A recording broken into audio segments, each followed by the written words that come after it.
तो सीटेट परीक्षा पास करके टीचर बनने का सपना है? बिल्कुल होगा। और इसके लिए हिंदी पेडागोजी में पूरे नंबर लाना बहुत जरूरी है।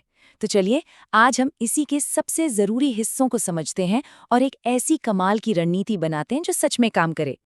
हमारा मकसद, हमारा टारगेट सिर्फ एक है, 30 में से 30। और देखिए, ये सिर्फ कोई नंबर नहीं है, ये वो लक्ष्य है जिसे सही समझ और सही रणनीति के साथ आसानी से हासिल किया जा सकता है। तो सवाल ये है कि इस लक्ष्य तक पहुंचने का रास्ता क्या है। ये रहा हमारा पूरा रोड मैप।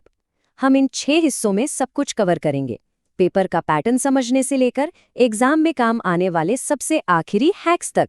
देखिए, किसी भी जंग को जीतने का पहला कदम होता है अपने मैदान को समझना। और सीटीटी के हिंदी पेपर में जो असली गेम चेंजर है वो है पेडागोजी, मतलब शिक्षा शास्त्र वाला हिस्सा। चलिए देखते हैं कि ऐसा क्यों है। पेपर का हिसाब ना बिल्कुल सीधा है। 15 नंबर का कंटेंट आएगा जिसमें गद्यांश और पद्यांश होंगे, और ठीक उतने ही 15 नंबर की पेडागोजी आएगी। लेकिन यही दूसरा 15 नंबर का हिस्सा तय करता है कि स्कोर टॉप पर जाएगा या नहीं। क्यों? क्योंकि यहाँ रट्टा बिल्कुल नहीं चलता। यहाँ ये परखा जाता है कि एक टीचर की तरह सोचा कैसे जाता है। अच्छा, अब आते हैं सबसे बुनियादी सवाल पर। आखिर कोई भी बच्चा भाषा सीखता कैसे है? सुनने में ये सवाल छोटा लगता है, पर यकीन मानिए पेडागोजी की सबसे बड़ी बहस इसी एक सवाल में छिपी हुई है। तो ये अर्जन और अधिगम आखिर हैं क्या? देखिए, अर्जन यानी एक्विजिशन वो चीज़ है जो अपने आप बिल्कुल नेचुरली होती है, जैसे एक बच्चा घर पर अपनी माँ बोली सीखता है, बिना किसी किताब, बिना किसी नियम के। और अधिगम यानी लर्निंग वो है जिसके लिए कोशिश करनी पड़ती है, दिमाग लगाना पड़ता है, जैसे स्कूल में ग्रामर के रूल्स याद करना। तो सीधी सी बात है, जो बिना मेहनत के हो वो अर्जन, और जिसमें माथापच्ची लगे वो अधिगम।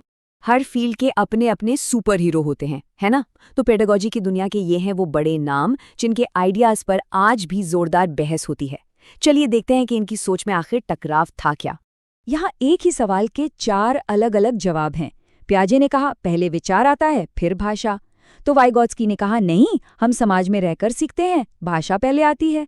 स्किनर का आइडिया तो और भी सिंपल था, बस नकल करो और शाबाशी पाओ, भाषा आ जाएगी। लेकिन फिर आए चॉम्स्की, जिन्होंने पूरी बाजी ही पलट दी। उन्होंने कहा कि भाषा सीखने का सॉफ्टवेयर तो हमारे दिमाग में पैदाइशी इंस्टॉल्ड है। इसी को उन्होंने एलईडी कहा। एग्जाम में इन्हीं के कीवर्ड से सीधे सवाल बनते हैं, इसलिए ये फर्क समझना बहुत जरूरी है। तो थ्योरी तो हो गई, अब बात करते हैं थोड़ी प्रैक्टिकल स्किल्स की। ये वो 4 पिलर्स हैं जिन पर कोई भी भाषा टिकी होती है, और एग्जाम में इन्हीं को अलग अलग तरीकों से परखा जाता है। शॉर्ट में इन्हें LSRW कहते हैं। ये है वो 4 स्किल्स: सुनना, बोलना, पढ़ना और लिखना। अब देखिए, सुनना और पढ़ना, इसमें हम जानकारी अंदर लेते हैं, मतलब ये एक तरह का इनपुट है, इसीलिए इन्हें ग्रहणात्मक कौशल कहते हैं। और बोलना लिखना, इसमें हम जानकारी बाहर देते हैं, मतलब ये आउटपुट है, तो ये हुए उत्पादक कौशल। और हाँ, याद रखने वाली बात ये है कि ये चारों हमेशा एक दूसरे से जुड़े रहते हैं। अब पढ़ने के अंदर भी 2 बहुत जरूरी सब स्किल्स हैं। एक है स्कैनिंग, जिसका मतलब है किसी खास जानकारी को खोजना, जैसे फोन बुक में किसी का नंबर ढूंढना। और दूसरा है स्किमिंग, जिसका मतलब है किसी भी लिखे हुए का मोटा मोटा आइडिया लेना, जैसे अखबार की हेडलाइन पढ़कर खबर का अंदाजा लगाना। एक है स्पेसिफिक, दूसरा है जनरल। भाषा को समझने के भी 2 मेन तरीके हैं। पहला है बॉटम अप। इसमें हम सबसे छोटी इकाई, मतलब ध्वनि और अक्षर से शुरू करके पूरे वाक्य तक पहुंचते हैं। ये ठीक वैसा ही है जैसे एक एक ईंट जोड़कर घर बनाना। और दूसरा है टॉप डाउन। इसमें हम पहले पूरे मतलब को समझते हैं और फिर टुकड़ों का अंदाजा लगाते हैं, जैसे फोन पर आवाज कट रही हो, फिर भी हम दोस्त की बात समझ जाते हैं। तो एक अच्छा टीचर क्लासरूम में करता क्या है? उसके पास कौन से जादू होते हैं? चलिए अब उसके टूल किट पर एक नज़र डालते हैं। वो तरीके, वो सामान और वो तकनीकें जो सीखने सिखाने को आसान और मज़ेदार बना देती हैं।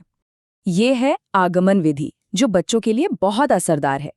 इसका फंडा बहुत सिंपल है, उदाहरण से नियम तक। मतलब टीचर नियम बताता नहीं, सिर्फ उदाहरण देता है। बच्चे उन उदाहरणों में पैटर्न ढूंढते हैं और नियम वो खुद ब खुद खोज निकालते हैं। इससे रटना खत्म हो जाता है और असली सीखना शुरू होता है। और ये प्रमाणिक सामग्री क्या होती है? इसका सीधा सा मतलब है असली दुनिया की चीजें, वो चीजें जो सिखाने के लिए नहीं बनी थीं, पर उनसे बहुत कुछ सीखा जा सकता है। जरा सोचिए, एक असली रेलवे टिकट या किसी रेस्टोरेंट का मेन्यू कार्ड ये किताब के एक चैप्टर से कहीं ज्यादा सिखा सकता है। ये बच्चों को क्लासरूम से बाहर की दुनिया से जोड़ता है। पोर्टफोलियो को आप बच्चे की ग्रोथ स्टोरी की तरह समझ सकते हैं। ये उसके सबसे अच्छे कामों का एक कलेक्शन है। ये दिखाता है कि उसने पूरे साल में कहाँ से शुरू किया था और आज वो कहाँ तक पहुंचा है। ये सिर्फ नंबर नहीं बताता, ये बच्चे का पूरा सफर दिखाता है। चलिए अब आते हैं हमारे ब्रह्मास्त्र पर।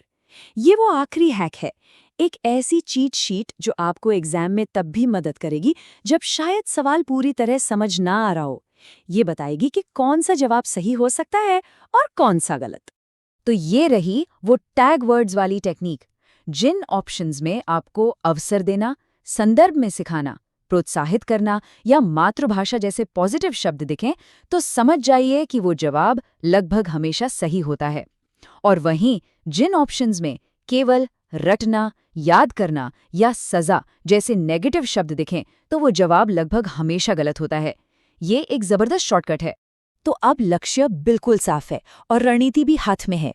पर आखिर में सवाल बस एक ही बचता है, एक टीचर को किताब के हिसाब से पढ़ाना चाहिए या बच्चे के हिसाब से? और यही वो सवाल है जो एक अच्छे टीचर और एक सिर्फ टीचर के बीच का फर्क तय करता है।